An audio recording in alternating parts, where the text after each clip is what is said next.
Hey guys, welcome to my podcast. My name is Fernie. I am a psychic medium and spiritual teacher. And on today's podcast episode, I'm going to talk to you guys about Sedona. I recently went there for a trip with my partner, and we had a really great time. We had some really memorable experiences, but Sedona wasn't exactly what I was expecting. So I kind of want to go into my story and what I experienced when I went. So, for those of you who don't know who I am, please check out my website, www.fernandomarone.com, and you can find out more about me, the work that I do. You can also find out more about my backstory and how I was guided and led into this kind of work. You can also find me on Instagram, on Facebook, and also on Snapchat and on Twitter. And just follow me on there because on Facebook and also on Instagram, I tend to get on there every week, once or twice, to do free readings for you guys who have questions, whether it is something you want to know about your personal life or if you want to ask me a spiritual based question. You can do so on those lives, and I'm happy to do it. So, getting back to our story, I had a friend who was getting married. Her name is Victoria McSpadden. She's a Reiki healer in Houston. And she was the only person that I kind of trusted with Reiki when I was in Houston, just because I really felt a strong vibrational energy when it came to Reiki. Now, granted, I had other people that I went to for other things. I know a very well known shaman in Houston. I know an incredible past life regressionist in Houston as well. So everyone had their own area, but I always went to Victoria McSpadden for Reiki. So I would go to her regularly. We'd have, we do shop talk, which we talk about our experiences being Reiki healers and whatnot. But it was a really great professional and just personal relationship. And we were never really best friends. I mean, it's not like we talked like all the time or we spent a lot of time together, but when we came together, it was a meaningful experience. And I was just really blown away by her talent. So after I left Houston, I kind of sent, when I moved to Santa Fe, a lot of my clients who still wanted Reiki, they would ask me, who do I go to, or who would I recommend, because I wasn't in Houston to do it anymore. And I would always tell them, hey, check out Victoria. She's the next best thing to a really solid, talented Reiki healer if you can't get a hold of me. So I was really humbled and incredibly blessed to be asked to attend her wedding. And she just like randomly messaged me one day and says, hey, would you like to come to my wedding? And I'm like, oh, sure. Where's your wedding? And she's like, well, we're doing it in Sedona. And I was like, yeah, who wouldn't want to go to Sedona? And I had already planned on going to Sedona at some point. Sedona is only like 6 or 7 hours away from where I am. So it's not that incredibly far. If you live in Houston, it's like the same distance from Houston going over to New Orleans, about 6 or 7 hours. So it's not that incredibly far away. And so when she asked me, I was very blessed, very humbled, and honored to be asked to attend her wedding in Sedona. And of course I said yes. So it was about 2 or 3 months out from that date. Went ahead, booked the Airbnb, and also, went ahead and made plans around that event, scheduled myself off from work so I could, really focus on the trip. So it was going to be like the wedding festivities were going to be like 3 days long. I was only going to be attending the festivities for one of the days because I was going to be driving in on the day before, and then the next day after, which was just more of a like, we're going to do this and horseback riding and, mountain climbing or whatever. I kind of wanted to spend time with my partner, Ed, because we'd never been to Sedona and I wanted us to have some one-on-one time there. So that's what we did. And we went ahead and drove out. And I was very surprised at how beautiful parts of Arizona is. Now, I did expect Arizona to be beautiful, but I also didn't know what to expect. I didn't know what to expect because I'd never been. I'd never really, I know about Phoenix. I've heard of Sedona, but those are the two main places in Arizona that I am familiar with. You kind of forget about the other towns unless they're really talked about a lot. So we went and drove through, what was it? We drove through Flagstaff, and I was incredibly impressed with Flagstaff. Flagstaff was beautiful. Kind of reminds me of like a mountainous Austin, compared to like Texas. And there's a lot of the same. It's a college town, so there's a lot of very cool little hangouts and stuff like that. So we were actually pretty impressed with Flagstaff. Um, it was cool, and we plan on going back there again. And you have to go driving through Flagstaff to get to Sedona. And when you make that little, it's less than an hour drive from Flagstaff to Sedona, and it's kind of driving south. But when you're driving through, you're kind of going through these canyons and along a river, and it's gorgeous. It's absolutely beautiful. Once you get into Sedona and you see the cliffs and the mountains and the it's breathtaking. I mean, it is absolutely breathtaking. You really can't get the sense of like awe until you drive through there and you see it. So I was like, wow, like this place is gorgeous. Driving through it though, it was Easter weekend. Not a good idea to go to a place like Sedona on an Easter weekend because there were so many people there. And I don't really care for crowds. I don't really care in dealing with like being in traffic or dealing with lots of traffic. It's probably one of the reasons why I don't really care for driving in Houston, or why I didn't want to really stay in Houston too long. So it was really busy. There was a lot of people. It was a bit too busy, and there was too many people. And Sedona itself, the town, I was expecting more down to earth, more spiritual, eclectic kind of quirkiness to it, and it's not that at all. It looks like a suburb. That's what it looks like. It looks like a little suburban town with with a main strip, a main shopping strip, except everything is super overly manicured and beautiful. The town is gorgeous. I mean, it's beautiful, but it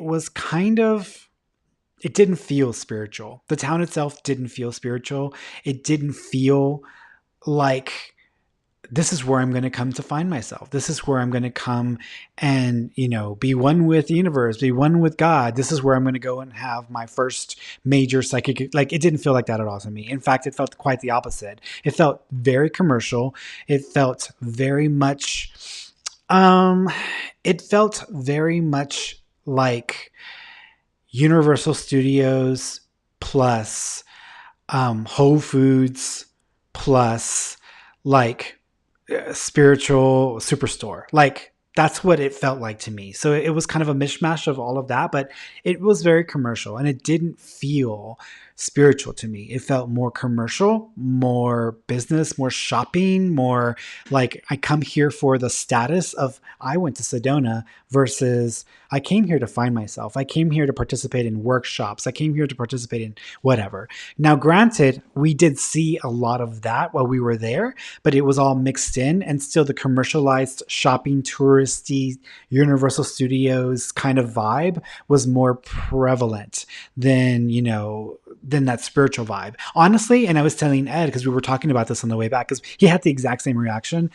We felt that Santa Fe was more spiritual than Sedona, because here spirituality is kind of a way of life. Everybody's a psychic. Everybody's, a spiritual person in some way or another. So, having a drum circle is like part of like a lot of people's experiences. You've got people doing all kinds of things, yoga, meditation, retreats, etc. That's all a norm here, but it's all integrated so that it's part of the culture here. And yet here you have 500-600 years worth of history that's already been established. Sedona is a new town. It's a new city, and it doesn't have like hundreds and hundreds of years of like cultural experiences. Now, granted, there were Native Americans and indigenous people there, and that's the culture. But I honestly didn't get enough of that vibe there when I was there. Like I get more of that here in Santa Fe than I did in Sedona. So I was kind of disappointed in that part because I was expecting more culture, I was expecting more history, and I was expecting more emphasis on spiritual experiences. I wasn't expecting to be in the Galleria, in Houston, where it's just a shopping center and everything's kind of, like everything's made to look a certain way, but it feels all fabricated. All these nice, beautiful buildings are not old, they don't have historical context, they're just fabrications, or it almost felt like, when you go to Las Vegas and you've got the Bellagio, or you've got these statues and fountains that are basically copycats of what's in actual Italy. It kind of felt that way to me, a little bit. I won't say fake, but a little bit, a little like that. So that was the vibe of the town itself. A lot of nice people there, but a lot of people there, period. So there was a lot of people in town, in the city, and it's actually a very international community, because I saw people from all over the damn place. I saw people from France, I saw people from India, I saw people from China, I saw people from every place in the world there. So it's very well represented when it comes to international community, which is pretty cool. But it, like, again, it felt more like a mishmash of like commercialism with like commercialism with buying shops, etc. So that what's the town itself. We stayed in an Airbnb, and it was on a horse ranch, and the horse ranch it was actually a horse sanctuary. So the owner of the property rescues horses from the slaughterhouse. And at one point, and I posted this on Instagram if you guys didn't get a chance to see the pictures, we were driving down the road of this horse ranch, and the horses came up to. Actually, Ed got out to take a picture, and the horses saw him, and then they all just started kind of congregating over to us. And then they came up to him, and he's like trying to pet them, and I'm like, oh, I want to touch it, I want to touch it. So I got out and I started petting the horses. Very friendly, very very beautiful creatures. And then one of the horses came up and started nibbling on like this like clip from the back of my truck. It's like this rubber clip that clamps the back cover, folds it over so that I can have it open. And I was like, no, like stop that. Like you better stop that, mister. So I was just like talking to the horse, trying to get the horse to stop chewing on the clip. So that was an interesting experience, but it was gorgeous. It was breathtaking views at that ranch. And so the wedding itself was gorgeous. It was very well done, very tasteful. They paid attention to detail. So I was pretty happy about the amount of detail that they put into it. And this was an interracial marriage. So my friend, she comes from a white family. They're all like white as can be. And then she was marrying a black man. And so this was an interracial marriage. And because they had their ceremony at the top of this place. It's called Lover's Knoll, I think is what it's called.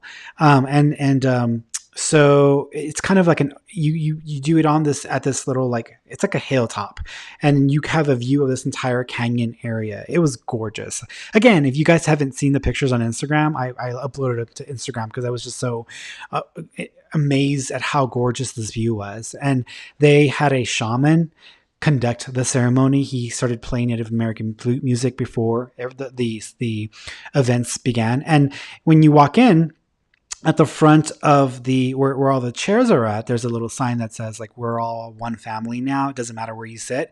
It doesn't matter. You don't just have to sit on one side, kind of making it a point to say, whether you're black or white, it doesn't matter, because we're all the same and we are all one now. So I loved that message. I absolutely adored that. So kudos to them for doing that. And it's almost like we're not just getting married, we're making a statement. And I love the statement, and I loved the marriage itself. So really, really happy about that. So so that was the second day that I arrived there. And then afterwards, we had like a break between the brunch and the reception. There was like a 6-hour break, I think, between the lunch and reception. So Ed and I decided to go and check out one of the vortices. And in Sedona, I believe there are 4 major vortices or vortexes, places where it's kind of like these rocks, or these they look like mini mountains, but they're shaped like different things. And there's 4 of them. And they apparently have like they're kind of like a place where you can experience this vortex of energy, and different people have different experiences. They experience different things, some people physical, some people emotional or mental or spiritual. And I wanted to check them out because I'd heard about the vortices in Sedona for a long time, and I wanted to really see if this was actually like a real legit thing. So I went to the Bell Rock. Yeah, it was the Bell Rock Vortex on that first day, the day of the wedding, in between that break with the reception and the wedding. So we went to Bell Rock and got there. One of the things that I will say I don't appreciate about these places is that there were so many people like there. When you go to a spiritual place, when you go to a place of significance or of sacred spiritual energy, we're supposed to have sacred spiritual energy, you would like to have some space. You would like to have a moment to just be in that moment. And it's kind of hard to do that when you've got like tourists who are saying, yeah, I'm neurotic and I am a crazy person. And I don't know if they want me here or not. Like you have these people talking and they're just kind of interrupting everybody else's experience. So the thing about, going to a place like this is it is a sacred place. It has got supposedly all this energy, but you also have to share that experience, that moment with a bunch of tourists that you have no control over. So you kind of have to find a peace within the chaos. And so we tried our very best to kind of separate ourselves from any crowds or any large groups of people that were visiting some of these places. And we did manage to be successful to some extent with visiting some of these places. Once we got to Bell Rock, I took a buttload of pictures. And one of the pictures that I captured was what I think was a UFO. And after, I didn't realize it at the time because I was just like, I was like, oh my God, this is gorgeous. And I took my iPhone out and I snapped a picture, snapped a picture, snapped a picture, snapped a picture. So I was just snapping pictures. And in one picture, when I got back into Santa Fe, when I was looking at my the pictures that I shot the day we were on the trip, I noticed something in the picture and there was like a little speck in the sky. And I was like, what is that? And so then I zoom in and it looked like a flying saucer. I mean, it looked legitimately like a flying saucer. Like, that looks really like a flying saucer. But I didn't take it for that. I just thought it looks a lot like it. It must be like a bird. Because I noticed when we were there were lots of helicopters in the area because tourists are always flying around looking at views of the areas. Again, it's really hard to enjoy fully some of those places because you got a bunch of people, tourists there talking or, talking loudly or saying whatever and kind of interrupting everybody else's. I had this one woman, she was on her cell phone and she was talking about the trip and she was talking to her friend. She's like, no, he stayed in his room. He didn't want to come out. And, we were talking the day before and I told him like, you're hearing all of these personal conversations. So there's that going on. You've got flying choppers like all over the place, and and granted, Sedona, there's an airport right next to the town, so you always have these planes taking off and going, landing, but then you also got choppers where people are renting choppers to go throughout the caverns or throughout the canyons to take a look at Sedona from the air. So you got all these things going on simultaneously. So when we were at Bell Rock, I knew there were choppers around because I'd heard them.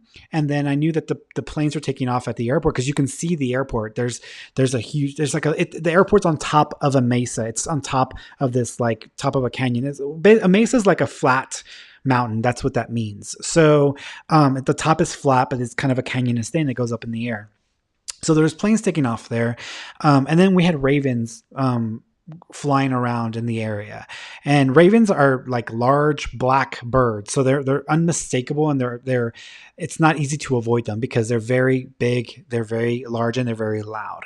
Absolutely, and I must say, being in New Mexico, I absolutely love the sound of ravens. In the morning when it's so quiet and still, and then you hear a raven going by and squawking, but the way that it squawks just feels very spiritual. I don't know how to explain it, but so I knew that there were these distractions or things around in the area of Bell Rock. So I snapped the pictures. So when I went back over them and I saw that, I thought to myself, well, that's weird. I don't really what is that? And so I zoomed in and it looks like a legitimate flying saucer. And if you've been on my Instagram and on Facebook, I actually posted the images of what I took, what I believed is a UFO. But I also thought it might be a helicopter, it might be a Raven, it might be something else. And someone even suggested a drone. My sister suggested a blimp, which there's no way in how it was a blimp, just because I know what a blimp looks like in Houston, next to the Minute Maid Park, the stadium where the Astros play. There's blimps there all the time, and you can see them pretty far away, and it's pretty unmistakable that that's a blimp.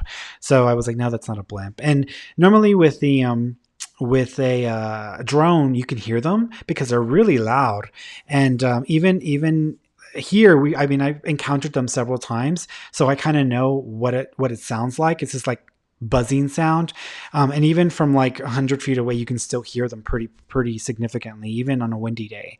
So you can hear them. So I was like, no, that doesn't look, and the shape just wasn't appropriate for a drone. So I thought, well, so it took a little while for me to try to look into other pictures, compare it to see what it could be.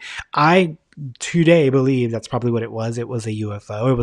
It was either some sort of a craft. I'm not going to say it's alien because it could be anything, but it's possible, right? It's possible. And I'm actually going to do another podcast on my whole beliefs about aliens and extraterrestrials and visitations, etc. Because that's a conversation to be had. And honestly, I feel that it's appropriate because we now have validation from our own government, from the U.S. military, that there are unidentified craft that don't belong to known organizations, on this planet, and could potentially be from a different place. And the Pentagon had a program going on, and we're not even talking about the whole Roswell thing or the whole secrecy programs and stuff. We're talking about the legit article that came out in the New York Times at the Pentagon, and this was just last year, I think, or the year before, where the Pentagon admitted that they had a UFO program going on for several years, trying to investigate what these things were and where they're coming from, because they don't know. And the fact that our own military has admitted and acknowledged that there's shit flying in our airspace and we don't know what it is, and we're one of the most heavily monitored airspaces in the world, that gets your attention, right? That's got to get your attention and give the credibility to the fact that we might in fact be receiving some visitations from craft that don't really come from the planet. So, but we'll get into that on another podcast. So I caught that picture and I got that at Bell Rock, and that was that second day.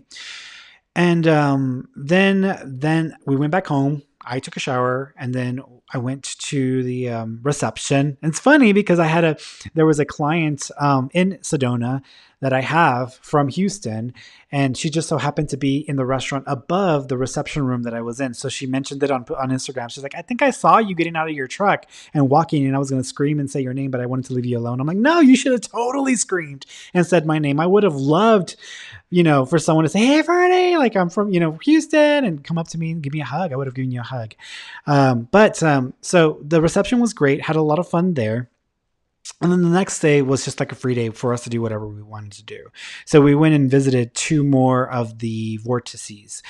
We did a hell of a lot of hiking, a lot of walking. My feet were hurting. I think when we looked at the numbers, we walked like a total of like 20 miles on our trip in Sedona. Like that's a long ass amount of walking. I'll tell you that, from all the different places we visited.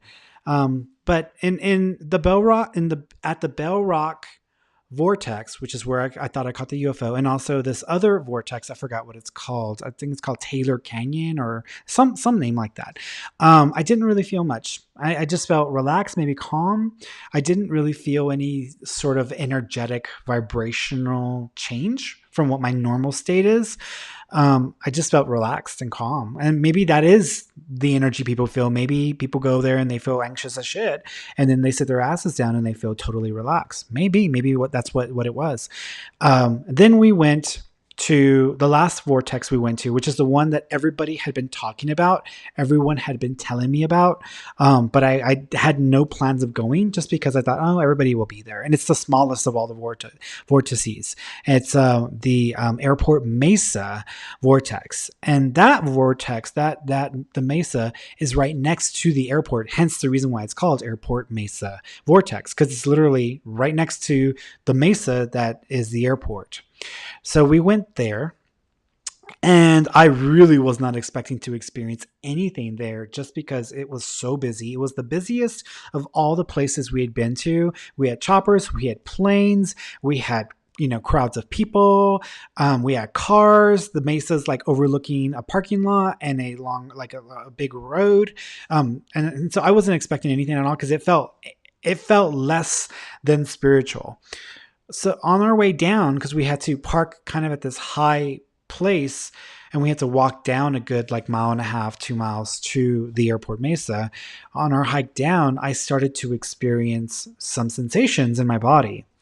And it almost felt like little sparks within my body, but the sparks felt wet, if that makes any sense. It was very similar to kind of like the tingling that you have when your foot falls asleep, except it wasn't that intense, but it was more sparks throughout my body, but they were wet. So it felt like water or sprinkles. And I even looked up at one moment because I'm like, is it raining? But the sky was clear. There weren't any clouds in the sky. So there was no rain. So I was like, well, okay, where's this coming from? So I felt that on the way down. And then when we actually got to the mesa and got on top, it was extremely windy. I thought people were going to blow off the damn mesa. It was so windy, but the views were amazing. Oh my God. The view of Sedona itself, the town, the view of the other half of Sedona. That's where the Bell Rock is at. And it's kind of like another open canyon area. I mean, again, if you're going to go to Sedona, if you don't go for anything other than just the views, it is totally worth it. Totally worth it. For us, going for the views, going for the hikes, totally worth it. The town itself, like I said, there's a few quirky places. There's some really good restaurants there, some really good like cafes and some restaurants. And that way, you got to kind of pick them because they're kind of mixed in with some of the places that come across a little more upscale or bougie. But if you're not looking for like a bougie place or for an upscale restaurant, there's some of these little mom and pop shops around the town. You just kind of have to find them or look for them because they're establishments, and they're kind of like hole in the wall places, but they're really good. And there was a couple of places we found that were really amazing. But Airport Mesa. So when I got to the top, I didn't feel anything right away. And we were just so busy taking pictures. And, we had a bunch of tourists who were like trying to do those snapshots where they were jumping and trying to take pictures on the top of it and everything. So we waited there. Some crowds would come, some crowds would go, some crowds would come. But there were times when it was a little bit slower. And we were up there for a good 30 minutes. And once we sat there for a good 30 minutes, then I started to feel some sensations. The sensation that I had was I started to feel when we got there and we parked in the parking lot, I had a headache. And I think I had a headache because we had hiked so much and we were in the sun and it was not hot, but it was just, you put your body through a lot when you hike that much. So I think I just had a headache because either I was hungry or my blood sugar was low, but I had food to eat and I had water, but I just had a headache. So when we got to the top of the mesa and I sat there for 30 minutes, I felt pressure in my head similar to when I do readings. So when I have a full day's worth of readings, I'll do anywhere from 10 to 15 appointments with clients. So 10 to 15 people appointments in a day. And granted, that's a lot. Normally you shouldn't really do more than 4 or 5 just because it takes a lot of energy. But I got that old Starbucks mentality where I'm like, oh, we got 20 orders of lattes. Let's go. Like, that's just how I am. But normally when I do like a 10 or 15 person day, if I start to get up to the upper amount of like 15, 16, 17 people, I start to develop pressure in my head. And it's almost a sign that I recognize that you need to stop. Like you're pushing yourself past the point of not potential, but of what's the word? When something can't handle more of something. So it's almost like it's too much energy, too much liquid, whatever. It's too much capacity. You're hitting the limits of your capacity to be able to channel energy or information. So when I start to get to the end of my day and I start to feel that pressure in my head, and it's not painful, it just feels like someone's like stuck their hand in the center of my head and they're squeezing a little bit. So it kind of feels like just pressure. But when I feel that, I know I'm getting to my limits and I need to kind of stop at that point. So I started to feel something very similar when I was on Bell Rock, on Airport Mesa. And then I started to notice it was kind of moving. And so it was moving over from the center of my head and where my headache was going away. Like my headache was starting to fade and the pressure was in the center. And then it started moving down my spinal cord, or my brain stem. And so I felt it kind of in the back of my skull and in the brainstem area. And I felt like someone was just like squeezing or somebody was like pressing up against that. It was a pretty cool sensation. But it was there. It was totally obvious to me and it was there. So that's what I felt. I didn't really feel like anything other than that emotionally, mentally. Didn't feel anything other than that, other than just what was already going on in my head. He just said he felt a little like tickle or a little slight maybe like sensation and on his third eye area, but that's all, and he didn't really think nothing of it. He just felt I feel a little something right here in the center in the third eye, but that was it. So that's what we felt. That's all we felt. While we were there, you can look down from the mesa, and if you look across to this other little canyon area, you could see people down there, and they were all like spread out in a circle, and they were meditating. Actually, they were doing yoga, and then they started meditating, laying on the rock, and then there was their instructor, and they were playing a flute music.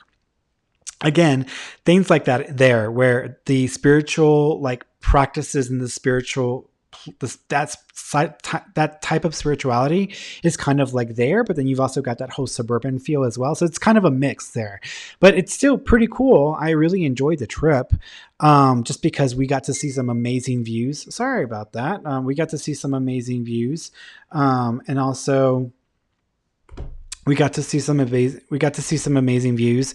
And Ed was letting me know he was going for his walk. He's like, I don't have time to wait for you. I'm going walking. So I was like, sure, whatever, do it. He said, if you're recording that podcast longer than we're supposed to go walking, I'm just going to go without you. So that's what he went to go do. But yeah, I really enjoyed the trip. It was pretty amazing. I will do it again. We're actually planning on going again just because we want to do some more hiking there. If any, like I said, if you go for anything else, go just for the views, because the views in itself are worth the trip. They're worth checking it out and going to just gaze at the beauty that life, God, the universe has to show you. So and when we go back, I think we're going to stay in town just because we stayed outside of Sedona the last time we were there. And we kind of want to be in the center of town, or in an area of town where we're kind of higher up, so we can kind of view everything, wherever we're going to be staying at. So that's our plan for our next trip. But all right, guys, this has been my podcast. I know it's been a couple of weeks since I've done one of these. I'm sorry. I just got really busy. I got really sidetracked with a bunch of other things. And I just was like, okay, we had a mama cat. She had some health issues come up and we had to deal with that. And then my house is in the final stages of its sale. So it's just been just bombardment of things that I needed to be taken care of. And this just kind of fell by the wayside. So sorry about it, guys. I hope you understand. I know you understand, honestly. But check me out again on my website, www.fernandomarone.com. I did write about my experiences in Sedona on my weekly newsletter. And I also, I did post some of those things on Instagram and Facebook as well. So check out my newsletter. You can sign up for my newsletter on my website. And I hope that you guys will check out Sedona for yourselves one day, because it is worth the trip for sure. And until next time, I will talk to you then. Okay. I love you guys. Bye-bye.